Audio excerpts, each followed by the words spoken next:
Hi, you can call me Priyanka. It is a very common topic. This is a very prevalent topic. All of us face this. Some of us are lucky enough not to face this. And it's about aggression among our kids who are still 3, 4, 5, 6, 7, 8, 9. Okay? Some of them headbang. I call it dancing. I've stopped calling headbanging, I call it dancing. So in this video, dancing means a child headbanging. Okay? Some children bite each other. Okay? I say face massage. The word dancing means headbanging and the word biting means face massage. Okay? Now, what is aggression? Which child shows aggression? You know what? A child who has not understood or whose brain has not learned at least a minimum amount of self regulation is an aggressive child, is an angry child, is a dancing child, is a face massage child. It's true. I'll give you an example. Now, whenever we speak about aggression, we have to know another term which is also called the eighth sense of a human body, and which is interoception. What is interoception? Right now, I'm sitting here, right? So I know that I had a good breakfast, and yesterday I had a headache, but today I don't have a headache. I'm a bit sleep deprived. Uh, but I won't get sleep, so I have to stay active. All these are inner feelings. I'm feeling my body. I'm feeling how I'm feeling. I'm checking also at times. I had a coffee. I had two coffees since morning because I need to stay awake. I need to stay alert. When we were small, mom used to ask, "Kya hua beta? What happened?" I used to say, my teeth is paining or my ear is paining. It is natural in case of neurotypical children. If any of you have another child who is neurotypical, you'll know this. But this is not the case in neurodiverse children. Even if they are verbal, I can talk al bal kal mal tal nal. That doesn't mean I mean what is al bal kal mal. If I can say potato, doesn't mean I know what is potato. I have to be taught that what is a potato. Okay, so my ear is paining. The child is still doesn't. How will you show what pain means unless and until the child feels? What is interoception? Interoception means the ability to understand your bodily feelings as well as mental feelings. Whether you're getting hurt somewhere, or whether you're feeling happy, or your stomach is not okay, or your knees are hurting, or you got a cut in your hand and it's burning, or you are feeling sleepy, or you're feeling nervous, or you're feeling like going to pee. Bathroom urges are also included in interoception. A child who cannot feel, who doesn't understand whether the child uh, is getting the urge to pee or not, will he do? Touch the private part, or jump around, or squirm, or some children will bite somebody or bite self because they don't know what they are feeling. They are clueless and they are feeling helpless. These are some very few reasons for which our children do uh, dancing as well as face massage. Now I keep talking about this. I keep doing sessions on brain training. Arey, what is brain training? Why it is such a big term? It is not. Trust me, it is not. Now, all of us, most of us have come from middle class families. Okay, we all have got into autos and buses and rickshaws while going to school or coming back, or going for relatives' house. We all have done that. Now let us, break the process of hopping on into a rickshaw into different parts. You see a rickshaw, you know, for the feeling, for deciding whether you choose a rickshaw or a bus, you need to know that what you usually take, what mama usually takes. Or if you're a grown up, you need to decide how far is the place where I want to go, how frequently does autos reach there, or is there any other mode of transport which is better in case of accessibility? Then comes price, then comes your convenience, then comes the weather. Do you think our children who have developmental delays, we are exposing them, teaching them all this? And do you think telling them verbally will help? And do you think if you do one social story, they'll understand this? All this is experiential learning, and any kind of experiential learning is brain training. What happens when you wait for a rickshaw? You're training your brain to wait, not be anxious, don't seek for outcomes, don't what to say, expect outcomes as soon as possible. Wait and watch. What is a rickshaw the first time if you have not seen it?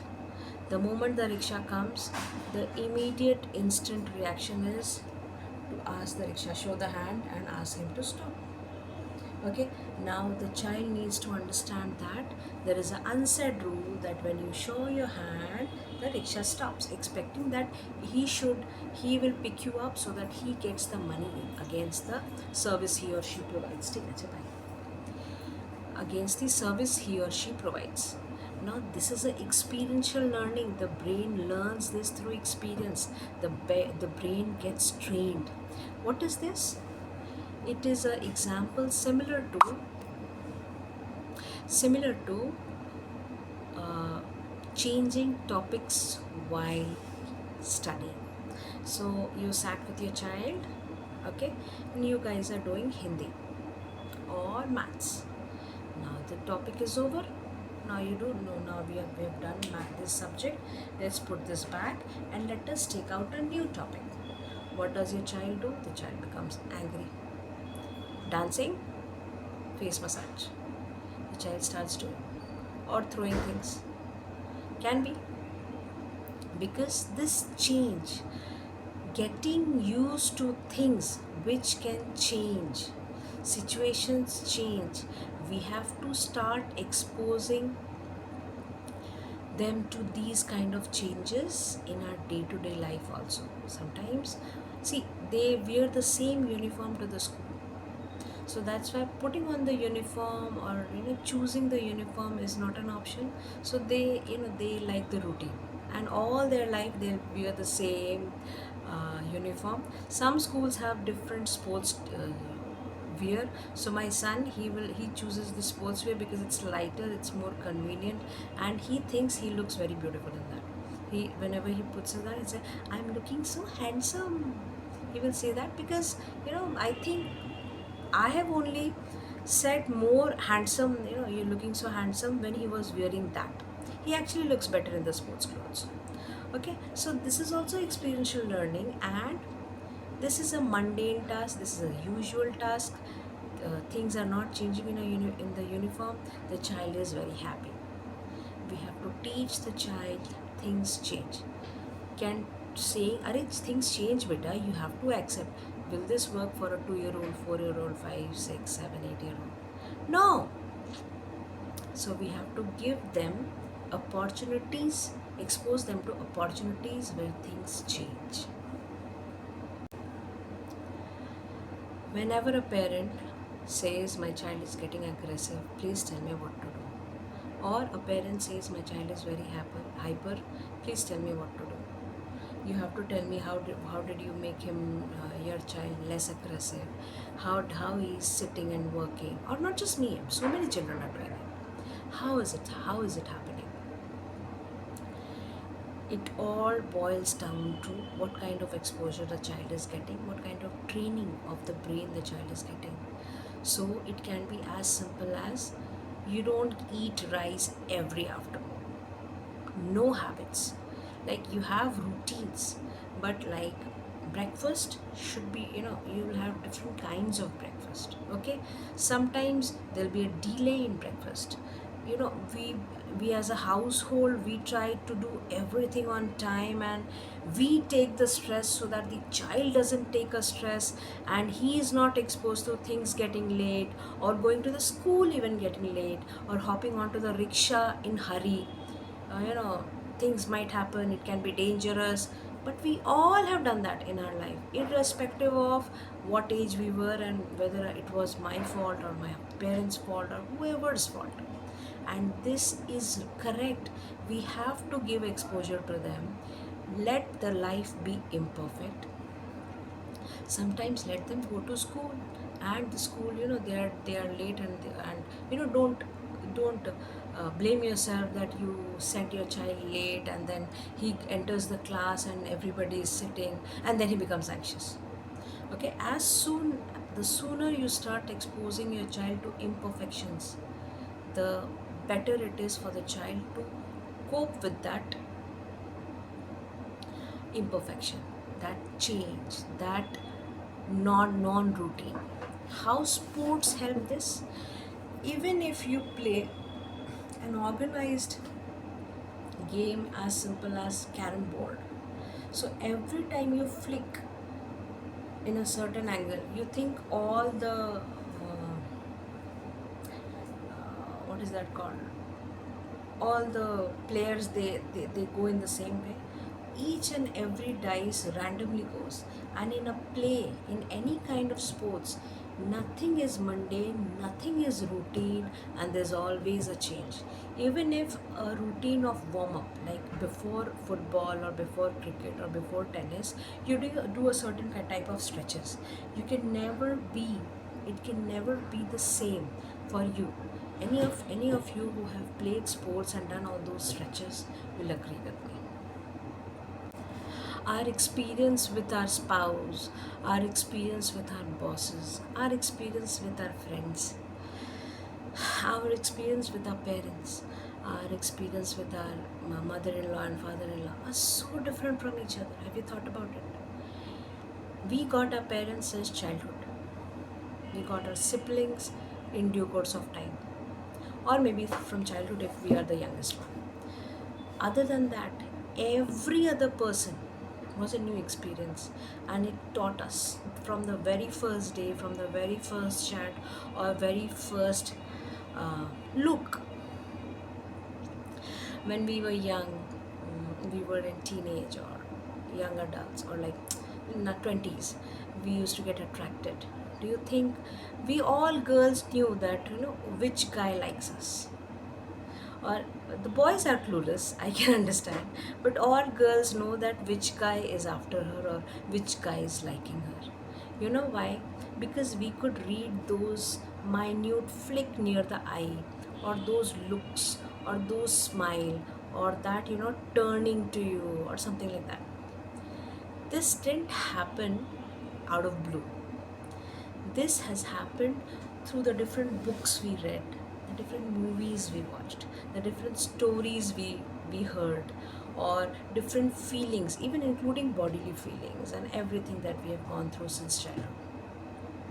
Our brain got trained and got ready for that new kind of experience and that new kind of emotions. And we were all good at it. We did mistakes, but all those mistakes, people say mistakes are good. Coming back to the topic, how sports help in managing aggression in long terms as a permanent solution. So when I say sports, a simple sport of ball throw and catch, it is so random, because if you throw a ball or you catch a ball, no two throws are the same. There'll be some variation, it will go somewhere, only if one or two will be exactly this, start from the same point and end at the same point. Even if the two throws are same, maybe you'll miss the catch. Okay, so that's why I call this ball throw and catch a very important task, because this is the first interactive sports child can be introduced to. Other than this, for a 2, 3, 4 year old, all the plays are, it's not interactive unless and until the child starts imitating. Ball throw and catch also teaches them how to, it is so versatile that there's a separate video on this. Anyways, so this is one sport. If you have a 2, 3, 4 year old, start ball throw and catch. It's very important. First teach the child to catch, then teach the child to throw. So if you see, if you haven't taught your 2 year old, 3 year old to catch, what happens is that when you teach the child to throw, he'll throw here, he'll throw there, he will throw there. But when the child learns to catch, the child learns that the ball should land in his hand. So when he will throw, he will be motivated and he'll have the knowledge. His brain got trained to throw it into papa or mama's hand. Aim it to throw it into papa and mama's hand. That's why always catch first, then throw next. Again, there are different aspects to us. So spatial intelligence is very important. So if you sit and catch, it's easier for you than if you stand and catch. And if you have a ball which is bigger than the size of your head, it's easier to catch than this. Okay, so if for a younger children, you start with a bigger ball and gradually reduce the size of the ball, like in due course of 1 year or something. And two processes go together: the process of reducing the size of the ball and the process of first catching while sitting, then slowly standing, and then slowly increasing the distance. Initially, you can start with ball throw and catch from the distance of 5 feet. And if the child cannot do himself or herself, somebody will sit behind the child and hold his hand and make him catch. So this is the child's hand and the parent or the shadow's hand is behind. Okay, this is a very good exercise. In case of elder kids, children who are above 5 or 6, their aggression is completely different than children who do dancing and face massage. If there's a child who loves sleeping lying down on the running washing machine because he likes the vibration. Do you know why? Because he's a well built, handsome child. He's just 7, but he looks like a 10-year-old. Lovely, beautiful boy. And at this age, you know what they want? Have you seen Rabi? How men hit each other and, bang each other, not with hand, but, body crashing. They crash against each other. That's what men need from the age of 5 throughout the teenage. That's why these boys have this urge to fight, to bully, to kick, to punch, and it's natural, it's warm, it's yes, it is, and it's very much required for them to utilize the testosterone in their body for growth, as well as giving the brain the experience, so that the brain get trained that this much pain you can tolerate, this is too much. If you get this much pain, you hit back. If you get only this little pain, you tolerate. All this is brain training. Now you cannot ask your child to fight. The same kind of activities what you do in fighting, the same kind of activities you do when you run, you crash, you roll, you somersault, you jump, you kick a ball, and you play tennis. That's why sports is very important for emotional regulation and aggression. How to start teaching sports? Always 1:1 first. I know it's very easy to say on a video and very easy to write on a paper. It's so hard to find somebody compassionate enough, yet patient enough, and a happy person as well as athletic, because a coach needs to be athletic, at least for our kids. So my son always learns everything 1:1. Otherwise, he'll be running around in the group And other neurotypical children's parents will say, sir, हमारे बच्चे का time waste हो रहा है, please उस बच्चे को आप अलग कराओ, हमारे बच्चे का अलग कराओ. I face this since last 4-5 years, and I don't blame them. It's okay, I should accept, and there's nothing wrong in training my child, especially uh, you know taking preventive measures and teaching him, you know thinking ahead of time and planning it. So everything I teach, if I can, I teach him 1:1 first, and then I try to expose him in smaller groups. Like suppose you're trying to teach your child a sport, okay, so it cannot be cycling or swimming. Cycling and swimming you always do alone, it's not a group activity. So say football, so you teach your child how to kick, how to squat, how to roll, how to in case of autistic children, I avoid the push throwing the ball, kicking the ball with the head. So with the chest, different kind of maneuvers. uh, Football is a very complex sport for our children, very few of them can play it. So basics like kicking the ball, so even that you need to practice with the child 1:1. Make him confident enough, because with competence comes confidence. When our children are competent enough, they know what these children are doing, I can also do. That is when they go ahead and mix in the group, at least get inside and get into the game. Okay, so how to teach sports? Always to teach sports, in a day your child should be, at least if he or she is between 2 to 5, he should be 2 hours out in the sun minimum. And if the child is above 5, he or she should be 4 to 5 hours out in the sun, walking, jumping, swimming, rolling, sports, ball throw and catch, yoga, exercise, squats, fitness training, gymnastics, whatever. Start with anything, first 1:1, just accept. And you don't need very qualified and specially qualified teacher with per day session of costing a lot. No, just get a local. I prefer hiring students who are willing to learn what to do with the children. They are athletic, they are cheerful, they come even for the good snacks I serve them. I keep very good snacks and cold drinks and fruits also for them. For boys, bananas I keep. For girls, I keep a lot of fruits when they used to come and teach my son. So I've done all that. So I like hiring local students, my maids, children who are teenagers and who are in college, and who are looking for quick money, but like who can give tuitions, who can teach football. They like a younger brother who can teach them. So I like hiring them, local college boys and girls, and they are happy also. When you're younger, you're happy, you're cheerful, and you tell them what to do. I'll tell you what to tell them, you tell them, and let them do that. A lot of things I've discussed.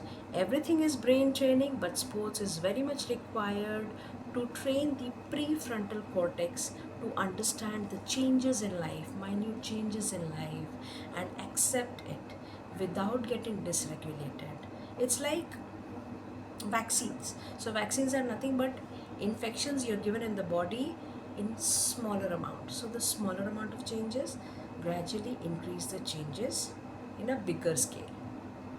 This is very much possible through sports. Thank you very much.